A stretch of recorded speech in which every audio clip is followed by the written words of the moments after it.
And we are live on this Wednesday, August 13th, 2025, just past 8 p.m. Eastern, 7 p.m.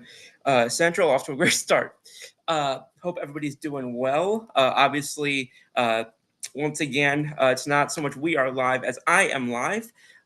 Been in a conversation recently and was discussed that I'm going to be back once again this week in the stead of Kurt and Kenny. And I want to just express my gratitude to them again for continuing to let me hold down the fort as they continue their rapidly coming to a close hiatus from the show.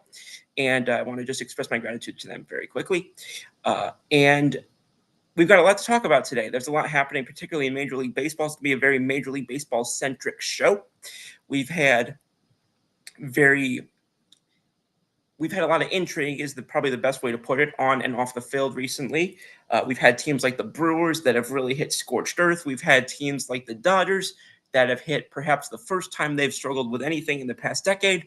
We've had some news breaking today with regard to the Minnesota Twins, the fact that they are not going forward. The Pollard family is not going forward with a long expected sale, which even Commissioner Manfred recently said was not a matter of if but when. So yet another instance of Commissioner Manfred seemingly putting his foot in his mouth. What else is new? So got a lot to discuss today, and whether or not these issues may all have similar, not similar impact, but may all sort of coalesce in the discussions that are expected to happen into next year and the following year with regard to the ongoing discussions about a potential salary cap or salary floor and how some of these matters may coalesce in those discussions. So a lot to discuss today, particularly around Major League Baseball. And of course, anything all of y'all want to hear about, just to drop it in on Facebook, X, Twitch, Kick, or YouTube. And I look forward to hearing what y'all have to say. We're going to have a great discussion over the next 60. So let's get right into it. And with that, excuse me, I'm going to start in on the discussion that I which I briefly alluded a few moments ago with regard to some of the teams in Major League Baseball and how they've done recently. I mentioned that the Milwaukee Brewers have recently gone scorched earth. They've recently been on a tear that, as was being mentioned on MLB Network earlier today, is even exceeding the 2001 Seattle Mariners, which are the team that currently holds the regular season wins record, 116. This team is currently on pace to even outperform them. Now, that doesn't mean they're going to get past the 116 win total. It just means that recently, over the past month or 2 months, they are playing a brand of baseball that even has a higher win rate in that span than does that team from 01 with Seattle, which is remarkably impressive. And it kind of, I think, and I know that I had talked on, I want to say it was What's the Scoop, but I know that I had spoken about them recently and kind of a team that was one on which to keep an eye going forward, going into the second half, particularly because this is not a team that's really dominating with really teaming with stars in any sense of the imagination. The position player side, I mean, they're led by some nice pieces. One of their recent younger guys who's kind of come onto the scene this season, a guy named Isaac Collins. He's had a nice season offensively. And they've had a bunch of guys who are kind of right around or just above the league average with regard to their offensive numbers, but not really anybody who's jumping off the page significantly with anything that they're doing, OBP, slugging, total numbers. Their highest home run guy, as many people would expect, is Christian Yelich. Then they've got Jackson Chourio, but again, nobody really hitting a ton of home runs. Nobody really, even with the striking batting average, they've only got 2 regular hitters who are hitting over 280.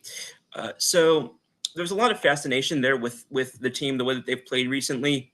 Particularly, of course, obviously, this being Milwaukee, this is not a team that's had a ton of money to spend. And this also has been a team the last couple of years. Some of the biggest headlines they've made have been for not positive reasons. There was the whole thing with owner Mark Attanasio and not paying Corbin Burns. There was the whole thing about moving off Corbin Burns and some of the other players. There was the whole, the issue with Brandon Woodruff and his injuries. There was losing Craig Counsell to the division rival Cubs, and then not getting your several top targets with manager, and ending up with Pat Murphy, who I think a lot of people believe is a front runner this year for NL Manager of the Year, as well he should be.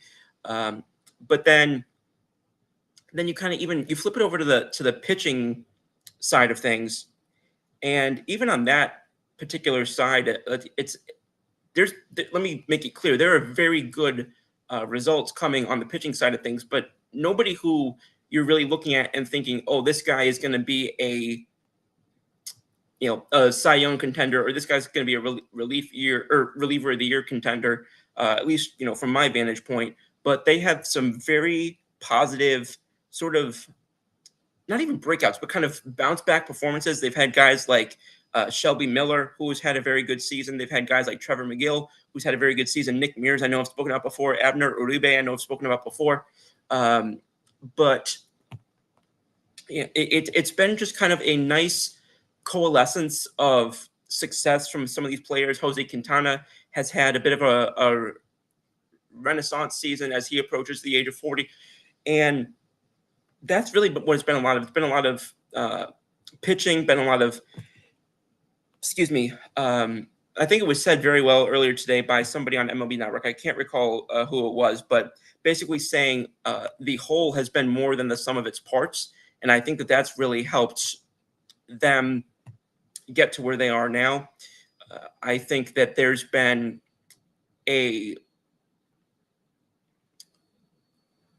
I don't want to and I don't discredit them when I say an element of luck, but I do think that some of that's been the case. But then again, you go into a game yesterday, it's not luck when you're talking about even today, winning a game 12-5. Even I know it is against Pittsburgh, but winning 12 straight games, playing I think it was the Cubs the other day and completely crashing them. It's just been an absolute whirlwind of success for myriad different reasons, and it's been kind of only about the second half of the season, not even at least insofar as the games had been played. But even back in the middle of June, this team had a 6 to 7 game deficit in the division and was barely sitting over 500. So the fact that they've made a lot of these accomplishments, and they've done it by getting sort of, again, I don't want to disrespect the players by calling them spare parts, but getting a lot of depth players with guys like Andrew Vaughn, some of the others, this is, I think, a good example of the fact that people who say you need stars to win in Major League Baseball, not really. Now, again, there is a strong argument to be said that, this is August. We'll have to see what happens in the postseason. That's where you do need stars to win. And I get that. And if that's an argument that somebody wants to make, I'm not going to, completely say that, it's irrelevant or whatever, because it's not. And we obviously have to see what they are able to do in October, provided they get to the point where they're able to go on a run there. But I will say it does bring up an interesting conversation when you start looking at a team like the Los Angeles Dodgers, who has been on the other side of things, has been 8 games under 500 in their last, I think, 32 games. A team that has struggled quite a bit recently. And again, this is not any longer just like they've lost 7 of 10 or they've lost 8 of 13. Like, this is going back a month plus now. And it's just fascinating to me because we hear things about the Yankees and the Mets and about, how we have to accept that this might be what they are when they've lost 30 of 50 games or something of that nature. I've heard that about both the Yankees and the Mets. And I have not heard that about the Dodgers. I mean, now, maybe I'm looking in the wrong places. Maybe it's because I live on the East Coast, and, all my family lives on the East Coast. So, I don't really get a lot of West Coast media. So maybe that's part of it. And if it is, then my bad on that. But for what I've seen, that's just not getting the same scrutiny as the New York teams. And again, maybe part of that is the fact that the Dodgers just won last year, and the other New York teams, or not the other New York teams, the New York teams didn't. Maybe that's an element of it, but still, looking at the last, you're going back about 40 games now. All three of them are struggling, and it feels like the scrutiny has been mostly on the Yankees, then on the Mets, and then the Dodgers significantly below that. And it's just getting to the point where if you're asking these questions about the Yankees and the Mets, which I don't think are invalid questions, but if you're asking these questions, why are we not asking them about the Dodgers? Because like I said, going back over a month now, we're talking, the Dodgers are in a position, are not hitting, not even not hitting their stride, are significantly not performing below what we expect. They just lost 2 to the Angels. Granted, they're in Anaheim. One of the games was in extra innings, but still losing 2 to the Angels. They did just win their series against Toronto, but before that, they lost a series to St. Louis at home, by the way. And then they had just won the series against Tampa and the series against Cincinnati, but lost the series against Boston. Like this is a team that has not. They started the second half 58-39. They're now 68-52. So that's what 10-13, I think.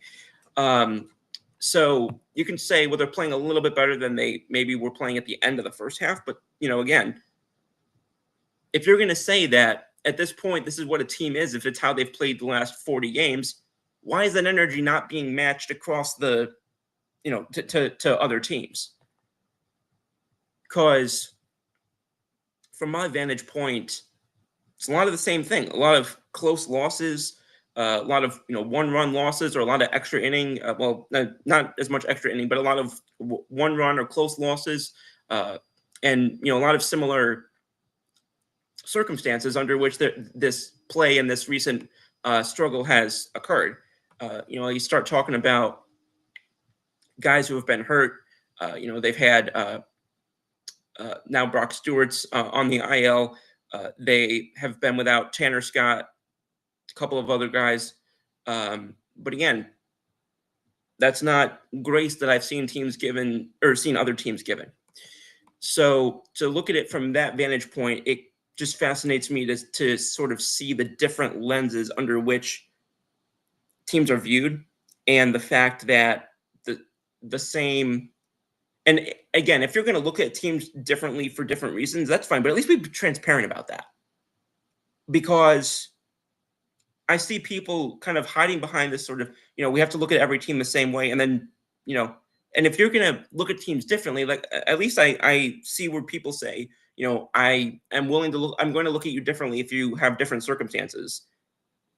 And then that's fine. But, what are those circumstances? Is it because the Dodgers won last year? Is it because again, is it on my end that I'm just not seeing, stuff that's being printed on the West Coast for whatever reason, which is entirely possible. I don't have an LA Times subscription the way that I do for, insert, whatever, the New York or whatever the Northeast Athletic is called. But it is something that caught my attention just insofar as looking at the recent, again, what is it, maybe month and a half or so of baseball being played. And I'll go back to even the All-Star break. I'm going to pull this up here real quick so that I'm not making up numbers. Because if I keep this, if I load this before the show, for some reason, our streaming service just decides to not like me. But, I'll go back to around the period of time of the All-Star break. And here we are. So here, I just put in July 14th. I think the games might have still been being played that day, but I just put in July 14th. After this date, the Mets have been, 9-13. The Yankees were 11-13. The Dodgers are 10-13. They're literally right there with those other teams. So I'm just struggling to see why there's a mulligan or whatever word you want to use here, that's being provided to the Dodgers that's not being provided to other teams. And again, I'm not saying, I'm not comparing them here to teams like uh, to other struggling teams recently, like Detroit or Tampa. Like I'm not comparing them to small league teams. I'm comparing them to big boy markets here.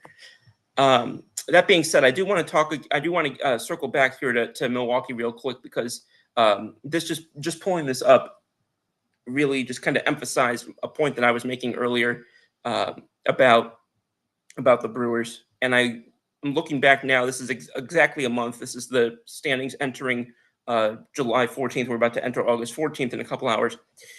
The Brewers have scored in their past 23 games, which again goes back this month, 151 runs. No other team in the National League has scored even 120.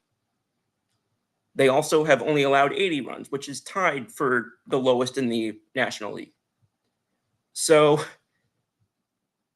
this doesn't, which is wild, is that this doesn't look like something where they're getting a ton of either support from their schedule or this just looks like a legitimately very strong team. Now, I don't know that the pace with which they're outscoring the rest of the league, including the Toronto Blue Jays in that span, who have scored 3 fewer runs and played 1 additional game. Now, I don't know that necessarily that's going to be maintained, but this Brewers team is just looking like a very legitimate team. And what's really fascinating to me is that what I mentioned earlier about the team, I talked a lot about some of the pitching that they've had, some of the guys who have kind of had resurgences on the pitching side for them. And recently it's been the offense that's from which they've been benefiting the most. And that's not to disrespect their pitching and defense, but it's been their run creation from which they've benefited, not quite to as much of a ridiculous extent, their run prevention. So that was just something else that caught my attention literally just now as I was looking at this. And it's just really impressive to see what they've done. Again, without any of these guys really blowing the doors off statistically, at least insofar as basic statistics. You've got, I mentioned Isaac Collins, who's hitting 292 with an OBP just under 400. But again, these guys do not have massive OPS numbers. There's only one of them who's listed here as one of the qualifying starters who has one over 800. And again, it's Christian Yelich. I'm sorry, it's Isaac Collins. Yelich is right at 800. But I think what needs to be looked at a little bit also is some of the depth pieces that they've picked up. I mentioned earlier Andrew Vaughn. Blake Perkins is another one, center fielder who's only played 21 games, but has an OPS of 800, played solid defense, and been a nice guy to have as a playing your center field position. He's also stolen 3 bases and hit 3 home runs, which again, small numbers, but 21 game sample size there. And scored 17 runs, which is very impressive for that period of time. Almost a run a game, which I can't see literally anybody else on this roster who's even close to that, to almost a run a game, which is, again, very impressive to me. So, some of these guys who are, and I liked having this discussion or listening to this discussion earlier, and reading some of these points earlier about the Brewers. I was speaking of the Brewers. I must have said Brewers enough, and now we've got Mr. Heron jumping in. He says, "Hey guys, smash that like button and share, guys. Go Brewers." Yeah, Mr. Heron, you jumped in at the right time. I've been talking up your Brewers, and again, I think back to a few years ago. It reminds me of a team like the year that the Atlanta Braves won the World Series. I think that was 2021. I think it was 1. I think, because I'm pretty sure 22 was the Astros, pretty sure 23 was the Rangers, and obviously I know 24 was the Dodgers. So, yeah. But anyway, it reminds me of the Brewers where, the Braves, where that season at the deadline, people were like, "Oh, Alex Anthopoulos didn't go and get any big guys at the deadline." A lot of the World Series winning teams, yes, a lot of them do have some sort of a star or some sort of a great player or something, but that's not. Look at the guys who really come through in the big moments. It's not typical. It's not a lot of the time. I'll say, a lot of times it's those depth pieces. It's that seventh guy, in the lineup. It's that third guy off the bench. It's that sixth inning reliever who came in just to get those big 3 outs. And that's where I think the Brewers are being, I don't want to say sneaky, where I think they're being stealthy, I think is a better way to put it. And I really like some of the production they're getting from guys like, the Perkins, the Vaughn, some of the veterans pitchers I mentioned, like the Quintana, the Rogers, I'm sorry, McGill, not Rogers. And a couple of the other guys, I think, Ashby, I remember seeing have some nice profiles as well. And that's the kind of thing that I do think is sustainable. And that kind of, and that ties into some interesting stuff that happened today that I'm going to get into in just a second here. And I'm going to bring this up or kind of pivot to this, still keeping the Brewers in the sort of center of the conversation here. But earlier today, for those of y'all who missed it, the Minnesota Twins owner, Jim Pollard, made an announcement that the organization or the Pollard family is no longer moving forward with plans to finalize a sale of the team, which I believe was going to be to Matt Ishbia, the owner of the Phoenix Suns in the NBA. And that was met with a lot of criticism, met with a lot of criticism of Jim Pollard, met with a lot of criticism of Rob Manfred, who basically said a few weeks ago, it's not if, but when. He said the now infamous line, "I know some things you don't know," and all of that. So that's come up, and it kind of all coalesces for me as to, you look at what the Brewers have done recently, and if the Brewers win the World Series, and I don't think this part means anything, but the 10-year anniversary of the Kansas City Royals winning the World Series, does that start to shift the ability of these smaller league teams, these smaller market teams, or these so-called smaller budget teams, which I think is one of the dumbest phrases in baseball? Does that start to shift the perception that those smaller market, smaller budget teams and owners can't win can't win at all and can't compete with these bigger teams and bigger markets? Because if so, then that argument for the salary cap starts to crack at the foundation, especially seeing the way that teams like the Mets, the Dodgers, and the Yankees have played recently. Because again, there's a stronger argument that the team's not willing to spend money, and the tier of players, the tier of teams that continues to be at the bottom every year. The White Sox, the Angels, which I'm sorry, if you play in Los Angeles or Chicago, you have no excuse. The Marlins, the Pirates, the Rockies, I guess maybe you start to put the Orioles in there now again. But again, a lot of those teams continue to be at the bottom every year. You see a lot of teams the past 10 years, a lot of different teams in the the championship series and the World Series.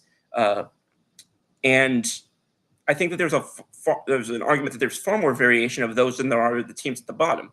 And I just would, obviously I want to see the Yankees win the World Series, but I'd be fascinated if the Brewers win the World Series, if that really drives a stake through the heart of this dumbass argument that these smaller market or mid-market teams don't have a chance against some of the, because I've always thought that that's nonsense, to use a word that is going to be somewhat family friendly on this show. I've always thought that that's just ridiculous.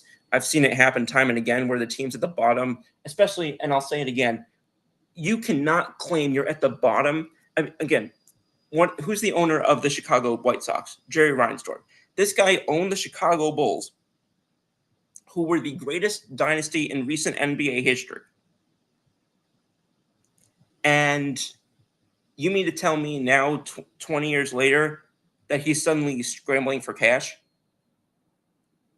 Unless he's the worst financier or investor or money manager in the Eastern United States, I don't see how that's an argument that can be made. And then you've had now Chris Getz and Rick Hahn, who have collectively overseen perhaps the most bungled rebuild in recent memory.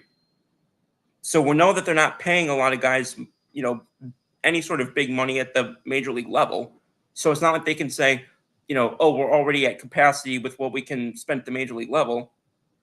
Evidently, you're not spending a ton of it at the player development level because you didn't get a single one of your top prospects to the level that they were expected to be at. So that's what I want to know is if the Brewers do win it all, does it finally puncture the center of that argument that I've thought is ridiculous for a long time? Because I would love to see what that means henceforth for the discussions about should there be a salary cap or a salary floor or both. I would at least like to see both. If we're going to see one, I'd like to see both. But yeah, so that just kind of was interesting to me, and it kind of ties in again what I mentioned before, the struggles of those three major teams. I guess four now that I mentioned the Angels in that last part of my spiel.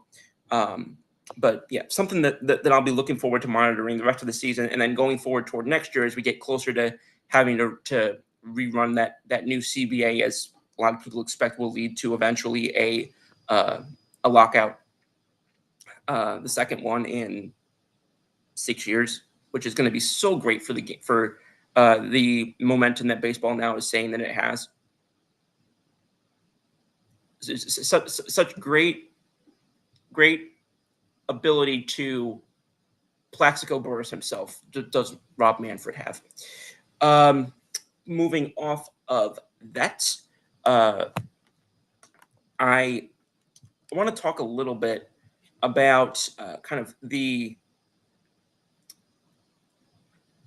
not just where the I do want to talk about the Yankees for a minute, and not just where they're at now, but kind of the way that things have gone recently for them. And by recently, I don't mean the going back to till June 13th or going back to the end of May, because I've done that ad nauseum. I'm probably going to do it again on What's the Scoop, the next episode. So I'm not going to go too much into this, but I do think it's important to point some things out.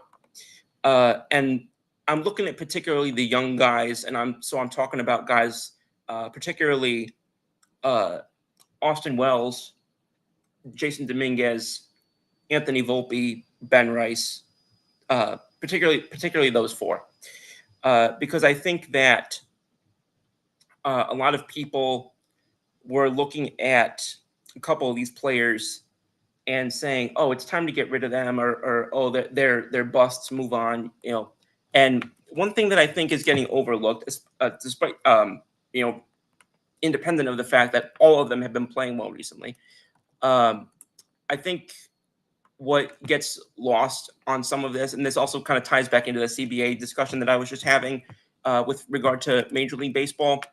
I think what gets lost for some people on this is that these players, they have 3 years of pre-arbitration control, and then between 3 and 4 years of arbitration control. And basically what that means is that the team decides and has set these basically league minimum salaries for the first three. League minimum salaries or near league minimum salaries for the first 3 years. And then, again, they either try to avoid arbitration or they go to arbitration to determine the next 3 years. So these guys don't hit free agency until their 6th or 7th season. So when you're a former top prospect and you are Jason Dominguez at the age of 22, or you are Anthony Volpe at the age of, I think, 24, as my screen just completely decides to bug out. Anthony Volpe at the age of 24, Austin Wells at the age of 25, or Ben Rice at the age of 26. Rice, who's had, I would say, the most promising offensive profile consistently throughout the entire season, had some of the worst luck I've seen on some of the contact that he's made. But that's finally starting to improve for him a little bit, and finally starting to even out for him a little bit. Somebody who I do believe becomes the long-term first baseman for New York, and with how terrible Goldschmidt has been recently, honestly, not somebody I would be completely against just letting run the course at first base the rest of the way, and either moving on from Goldschmidt or drastically reducing him to some sort of platoon-esque situation, and really starting to get Ben Rice the majority of the looks at that position, which is rapidly starting to actually really become the case. You look at the numbers of games played between Goldschmidt and Ben Rice. Goldschmidt's only played 12 more games than Rice this year. So it is actually getting very close to pretty 50-50 between these guys. And obviously Rice has played some games at some games at catcher as well. I understand that. Although I still believe that ultimately they'll have Austin Wells long-term as their catcher and Rice as their first baseman. But Rice has recently looked better behind the plate than people expected him to. So there is that. But again, I'll go back to what I was saying. Dominguez, 22, Volpe, 24, Wells, 25, and Rice, 26. And then going with what I said earlier about the contract situation, I'm trying to see their Ben Rice, free agent 2031. And I'll go to some of the other guys here. We had Austin Wells at the age of 25. He becomes free agent eligible 2030. And then Jason Dominguez, I'm going to look at him and come on. My apologies with these holdups. And then who's the next guy I was going to look at? Jason Dominguez, excuse me, was going to be the next guy that I looked at. I think he becomes a free agent in, again, 2031. So looking at all these young players, if you're going to have them for next to nothing financially, and again, you're the Yankees, you're telling me all this time that the Yankees shouldn't be afraid to spend, but now we're going to cut players who haven't fully developed when they're making $800,000 and let them develop somewhere else? No, that is probably one of the worst takes I've seen in Yankees social circles and Yankees media this year, is the fact that they should just move on and declare them a bust or whatever when they don't hit the open market for 5 or 6 more years. No, you give a guy more wiggle room or more leash or whatever you want to say if he's deemed to have a higher upside or more potential or whatever. I don't like the word potential, but higher upside or more projectability at being more successful and all of that, which is why you have the scouts, why you have the player development, why you have the all those guys, both the traditional guys and the analytical guys. And from that vantage point, just saying, oh, we'll move off this guy just because he's not doing well now at the age of, again, 22, 24, when, again, he's going to cost you next to nothing for the next, and then you're going to go out and get somebody who's not going to be, or may not be all that much better, and pay him, what, $10 or $20 million more per each of those 4 guys. So it's going to get up to north of $50 million. I think that's ridiculous. I think that's doing that, I think, is part of the reason why the Yankees have gotten into some of the mediocrity in which they've been mired for the past 10 to 15 years. And I just, it's not a take that I think is grounded in a path of logic or a path of thinking that I can particularly follow or really understand the soil in which it's rooted. So yeah, that was just another thing I wanted to address, because I've seen it more and more recently. I've heard it on this show. I've heard it in the comments. I've heard it on What's the Scoop, and just don't particularly think that that's a well cogent philosophy as to how to build your team going forward. I know people have taken issue with with the words of people like Cashman who have said we don't want to win a championship, we want to win championships. I know there are people who expect every prospect to either be the next core four, and if they don't, then they're a bust. I think that's horrendously off base and not realistic or founded in reality at all. So I think that there's a lot of just distortion of reality when it comes to the Yankees by the media, by the fans, by by some people in their own organization. I think, but particularly in the media and with the fans. And yes, for people who want them to make a rash and completely illogical move like that, no, you're not going to see them let go of Austin Wells until he becomes absolutely unplayable. And I mean for a long period of time. You're not going to see them move off of Anthony Volpe until it becomes absolutely unplayable. And I mean for a long period of time. You're not going to see them move off of particularly Ben Rice, who's been playing his tail off recently. See that until, again, unless he becomes absolutely unplayable. And, ditto on Jason Dominguez. He might be the one you're least likely to see because there were people in Major League Baseball who thought he was one of the best minor league players in Major League Baseball in terms of what he'd ultimately provide at the Major League level. So, and I think he's the youngest of the guys I just mentioned. I think, like I said, I think he's only 22. Yeah, he won't even be 23 until February of next year.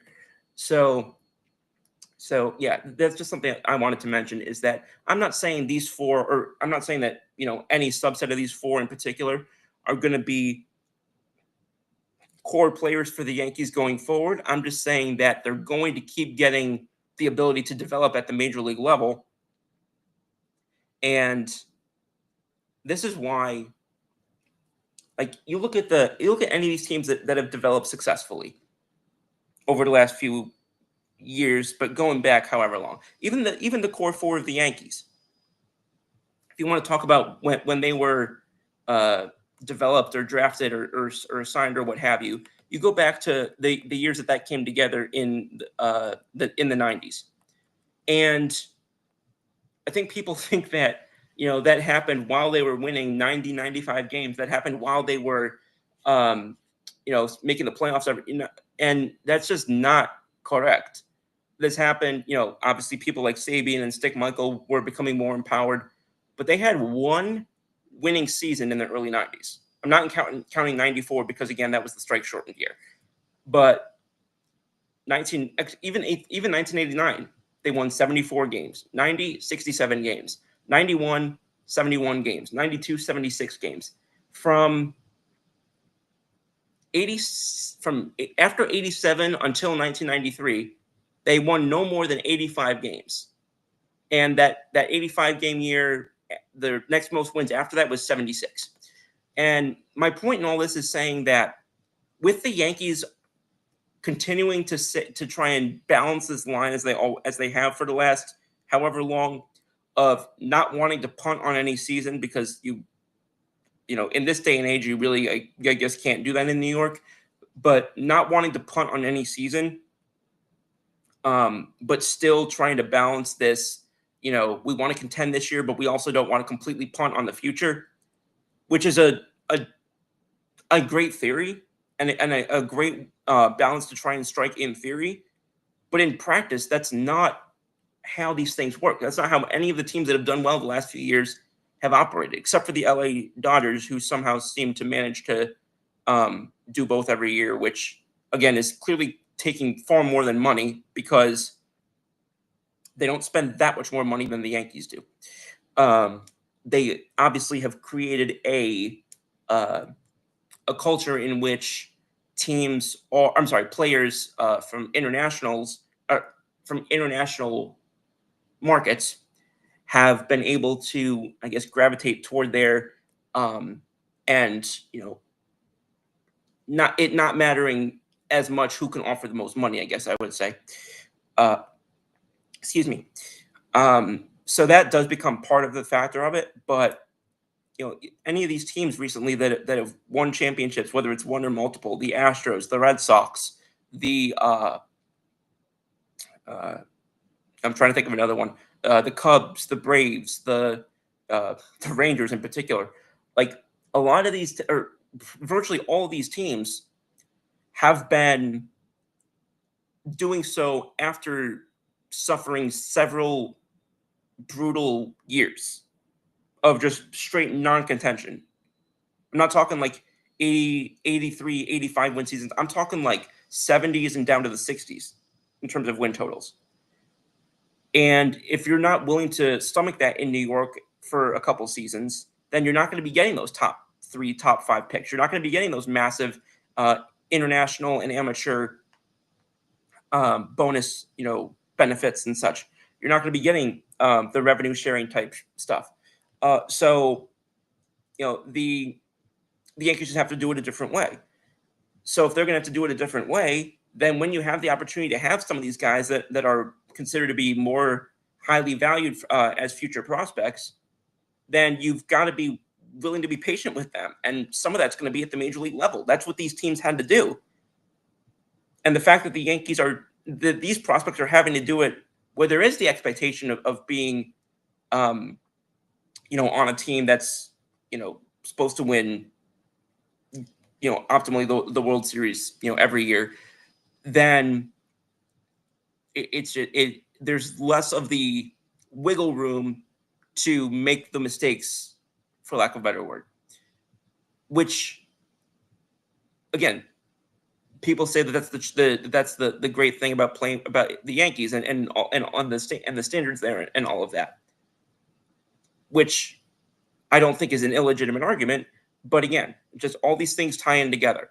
So I'm saying we're not giving up on Volpe yet. We're not giving up on Wells yet. We're not giving up on Dominguez yet. We're not giving up on Rice yet.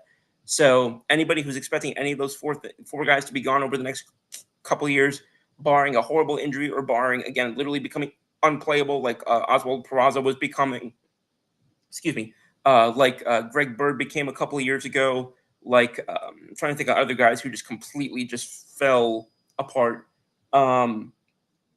position player wise in particular. Yeah. Well, anyway, I'll focus on those guys for now. But just a piece I wanted to get in there as well, because I've seen so many people over the last 2 months say, why are we playing these guys? Why are we playing these guys? Oh, how do you expect guys to get better without reps? Especially guys who are in their early 20s and have been in the majors for 2 seasons. And I think that sometimes the Yankees, both media and fans, sometimes get so ingrained in their own bubble that they don't or understand what other teams actually do to get better, including teams that have beaten you the last few years, like Houston, teams that have beaten you the last few years, like Boston, like, even Tampa, if you want to mention them. I know that I know they've got a cheap owner, but or at least they did have a cheap owner. So all of those components go into it. And I think sometimes, the Yankees get, I don't want to say that they have the same sort of, blind, we do it better than anybody because we're the Yankees, that teams like the Dallas Cowboys have, but it also sometimes feels a lot closer to that than it should be. The titles that you won, or the rings that you won are in, the late 90s or the mid 70s, or especially the early 50s. Those rings are not those rings are not going to win you the championships of 2025 and 2026. So just some food for thought, or scoop for thought, if you will. Pulling off of that, speaking of the Yankees, I'll also mention that I would normally be doing score updates. However, the game today with the Twins has been consistently delayed due to rain. And for a while, it was the tarpaulin was on the field. It has since been removed. First pitch is expected to occur any minute now. It's 8:53. they had put out a statement about 45 minutes or so ago that first pitch was scheduled to be for 8:55. So should be looking for a first pitch update at some point in the next couple moments. And when that happens, I will pass that along. Pulling over to the Eagles real quick, I did see some news that made me very excited today, and I'm just going to share that real quick. If there's any either football fans watching or particularly any of my fellow Eagle fans watching, but two Eagles legends are being inducted to the Eagles Hall of Fame later this year in the month of November, one of whom is former and recent Eagles safety, one of the few defensive backs who really starred for the Eagles before we got this new tandem over the last couple of years of young players. Mr. Malcolm Jenkins, Jenk, for those who remember, was not only a defensive leader, but was somebody who really became integral in the Philadelphia community with a lot of things, not both socially and humanitarian wise. So even though he started and ended his career with the Saints, he is going in as he is going into the Eagles Hall of Fame. Excuse me. Just want to give a show of respect to Jenk, who was somebody who a lot of my friends and I we were all very big fans of him, all very, very appreciative of what he did for the run to Super Bowl 52 in that particular season. So I look forward to seeing what happens with that situation and watching that unfold, and to the Eagles honoring him as he very much deserves. Another one, this was a much earlier Eagles history player, someone who long predated my becoming a fan, and actually most recently was a scout consultant for the New England Patriots. He actually served as their GM, vice president, and scout consultant, and for a period of time their director of player personnel in New England as well. So has made an impact on more than just the Eagles. Also spent time as a scout for both the Washington Redskins and the Dallas Cowboys. I'm referring to Mr. Francis Joseph Kilroy, who was nicknamed as Bucko Kilroy.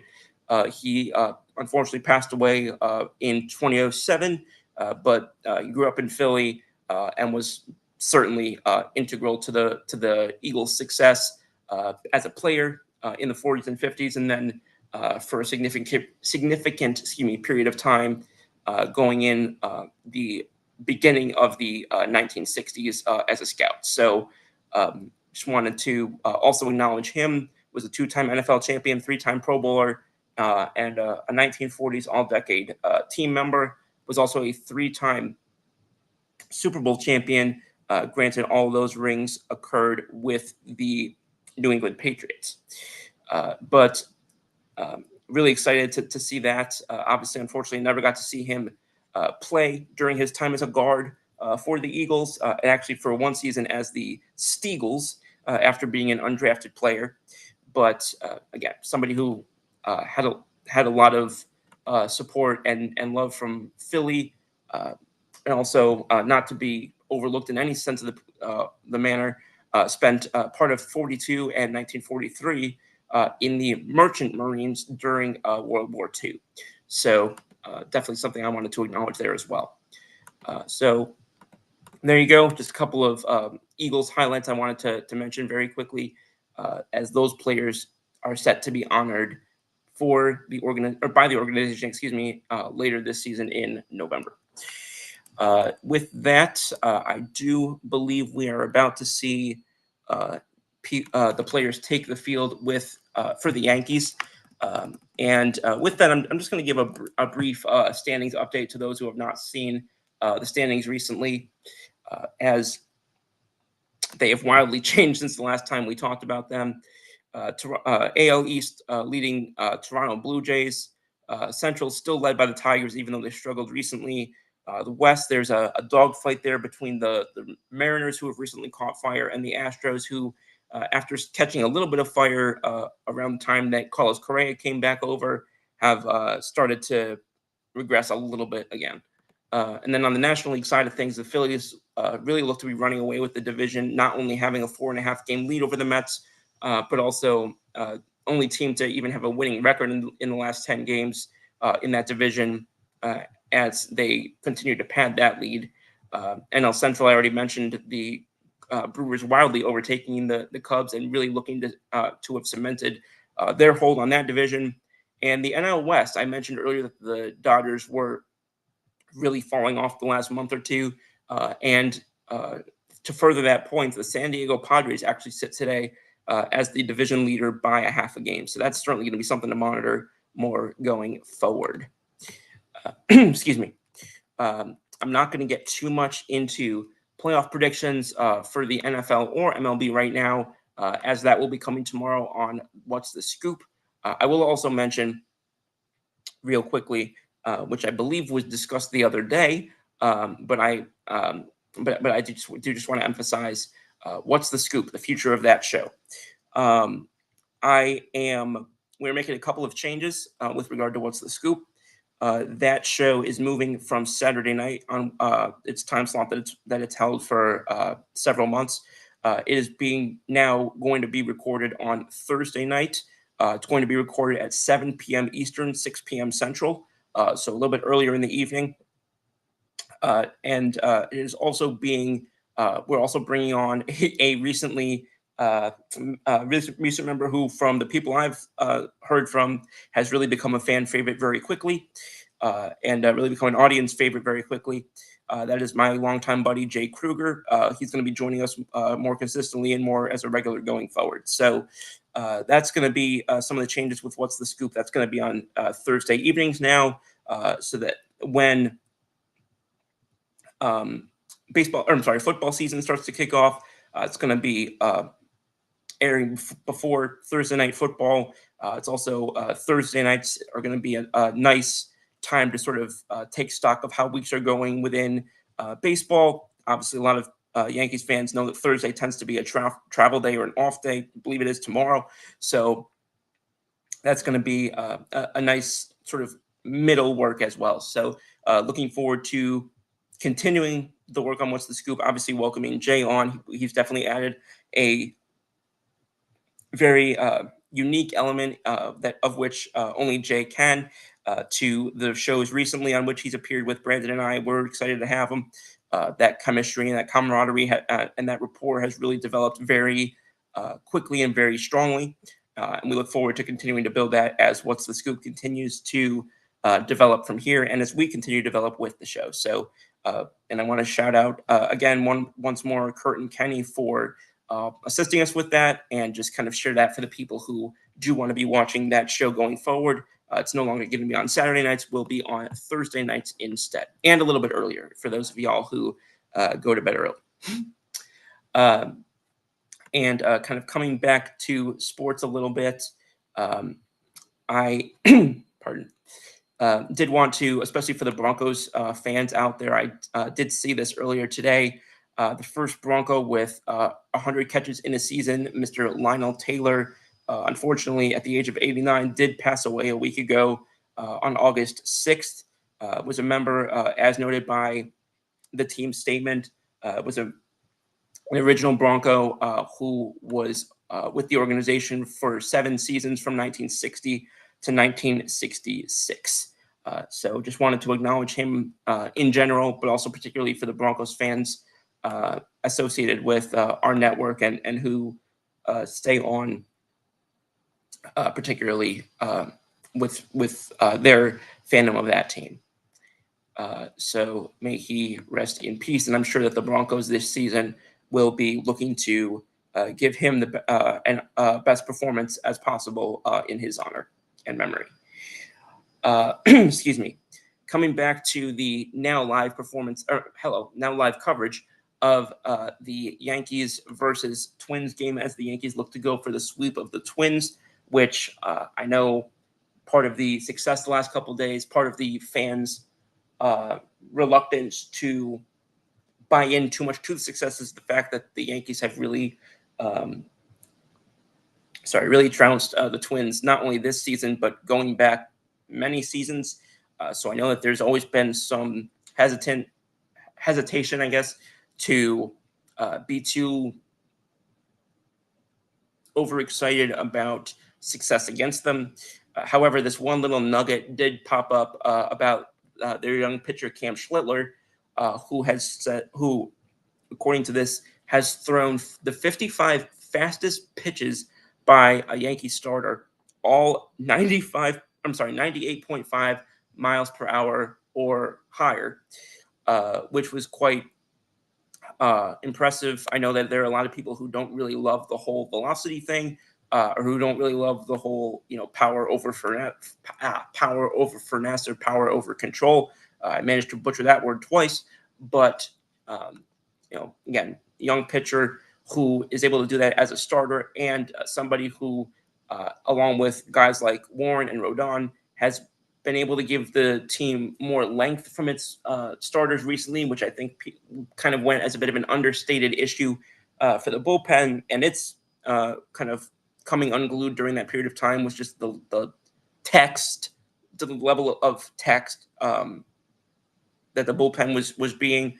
That was kind of a wonky way to phrase that, but again, the level to which they were being used, the level to which they were being relied upon, definitely was very tied in with the lack of length the Yankees were getting from their starters. So to get that from both veteran and young starters recently, especially with some of the recent struggles of Max Fried, I think has definitely been a part of what's allowed at least some of the relievers to kind of come together on their feet again. Definitely the I don't want to say the emergence, but the arrival of Dave Bednar has definitely been a help there. He definitely has been kind of the high leverage go-to over the past 2 weeks, and I'm sure he will continue to be so for as long as he's able to show that he deserves those that level of trust. People talk about Boone's circle of trust. He certainly has become immediately square in the middle of that, and I look forward to, as many Yankees fans do, hopefully seeing him put a real foothold on that henceforth, with the opportunity to have him not only this season, but going forward as well. Excuse me. The game now has commenced. First pitch is now underway. First inning is now underway. Twins have already been retired with no hits, no runs, and the Yankees are now up in the bottom of the first. So there's that dynamic as well. Pardon. And then kind of one of the smaller footnotes on the NFL side of things, at least right now, could become something to watch a little bit later. But Shedeur Sanders has been up, kind of bunked around a little bit due to both injury and other things, and he had an oblique injury after not getting a lot of playing time in the early preseason games. He's going to be unlikely to play in the next preseason game with his oblique injury. And he actually, what I actually want to get into even further was the fact that he was photographed or recorded. I don't know what the actual form of media was, but there was footage of him on a golf cart with Eagles quarterback Jalen Hurts. Eagles now Super Bowl champion quarterback Jalen Hurts. I'm going to emphasize that because people are still not respecting Hurts the way that I think that they should. But there is one thing that, if they want to question his passing ability, they want to question his positive impact in the passing game, whatever. But there's one thing that has been undeniable by whether that's the Eagles, whether it's rival fans, whether it's NFL media, whatever it is, and that's his leadership and his intangibles. And he was seen having a conversation with Shedeur, and I guess sort of taking Shedeur under his eagle wing, if you will. And I am very curious to see how that goes. He was kind of tight-lipped about the particulars of that conversation, as I would have expected him to be, just for the sake of tact and discretion. But if he does continue to kind of serve as I don't know if mentor is the right word, because you typically don't mentor quarterbacks of rival teams. But if he does continue to kind of be someone to whom Shador looks to emulate both on and off the field. That could potentially be a very strong positive and something that could really provide him an opportunity to uh, pursue taking that next step and reaching that next level as a quarterback on and off the field. Moreover, as a leader on and off the field of the offense and of the football team and organization at a more macro level. So I was really happy to see that for Shador, really happy to see that for uh, the Browns, and also really happy to see that as obviously someone who has gotten a close, I don't want to say front row seat, but a close look at what Jalen brings on and off the field. I think that with some of the things that Shador was known to be a little rusty with, both on and off the field, I think that you could hardly have asked for a better uh, again, either whether it's mentor or idol or whatever the appropriate term is to use. I think that's if he really does try to lock in and uh, look up to somebody like a Jalen Hurts to both on and off the field. I look forward to what potentially could be in store for him and for the Browns as a whole as a consequence of that. With that being said, we have passed the buzzer. I want to thank everybody who did tune in tonight, who did up the view count tonight. Want to particularly shout out Mr. Heron, who was on earlier, right at the time I was talking about his Brewers. He must have either somehow just gotten a spidey sense about it, or he just knows the Brewers enough that well. But just want to give him a shout out as well. Hope that his Brewers continue to have success. Don't know that I'll continue to have that same energy if the Yankees and Brewers meet in the World Series, but obviously both teams have to get there first. So with that being said, appreciate everybody who joined in tonight. And obviously I look forward to seeing people tomorrow with the new spot with which the What's the Scoop show will, in which the What's the Scoop show will now be airing, and with a slightly wider or a slightly bigger cast of characters than before. So, with that all being said, I'll see you tomorrow. New Scoop time, same Scoop channel. And I don't know about what's going to be with the guys next week. So it may be me. It may be back to the original, K-Men. But one way or another, I'll see y'all soon.